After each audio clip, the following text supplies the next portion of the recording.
We can cross now to Kyiv and talk to our senior reporter, James André, who was at that press conference. James, talk there of a possible meeting as part of what's known as the Normandy format. But even if those direct talks are to take place, clearly many hurdles remain ahead to a diplomatic solution to all of this.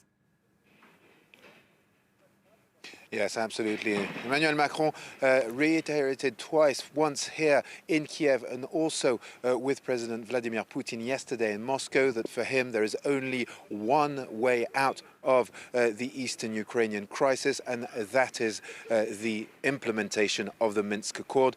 And that is done through the so-called Normandy format, which is a meeting between French, German, Ukrainian and Russian representatives. Now, there is going to be one of these meetings very soon, but it's true that it is very difficult to push forward. Basically, the talks collapsed for many months before the meeting that took place on the 26th of January. And indeed, the reason why it's so difficult is because Russia and Ukraine both have their own way of seeing how this agreement is to be implemented. Indeed, amongst the hurdles, there is, for starters, starting dialogue between the authorities in Kiev and the separatist groups that are that are currently ruling the People's Republic of Donetsk and the People's Republic of Luhansk. That is one red line for Vladimir Zelensky. He does not want to have direct talks with them, and that, of course, is something that needs to be addressed. Another thing is the fact that elections are to be organized in these two separatist regions. Well, Ukraine says that's impossible for now because they don't have direct access to these places. Also, there is a big hurdle, and that is modifying the constitution in order to give a measure of autonomy to these territories.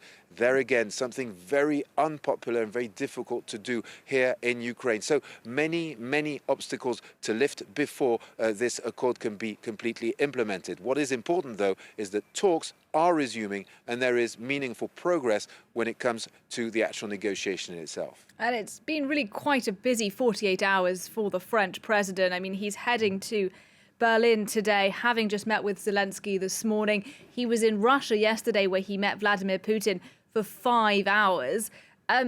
Do we actually know, James, what it is Emmanuel Macron is putting on the table when he meets world leaders on this?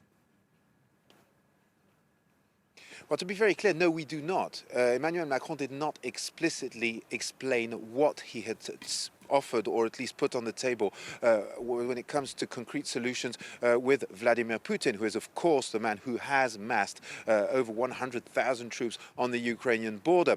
What we have heard, though, is Vladimir Putin saying that the French proposal was one that could be built on, that could be negotiated and could help move this crisis on. Now, indeed, what Emmanuel Macron has been saying is that we need to rethink the whole of European security, all the treaties that rule it. He has also said that it's going to be a necessity to be creative, and this is not going to happen overnight. It's going to take time, and it's going to take a lot of negotiation. So this is basically, it appears, the first building block in a long diplomatic marathon in order to ease these tensions. What Emmanuel Macron has said during this press conference that took place in this building behind me just earlier on, he did say two things. He said that indeed President Putin of Russia had said he gave guarantees that he would be not be building permanent military bases in Belarus, and also that there would be no deployment of advanced weaponry in the country.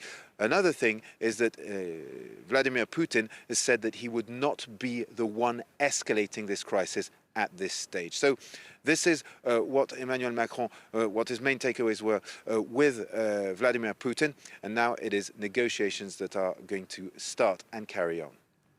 James André for us there in Kiev. Thanks very much indeed.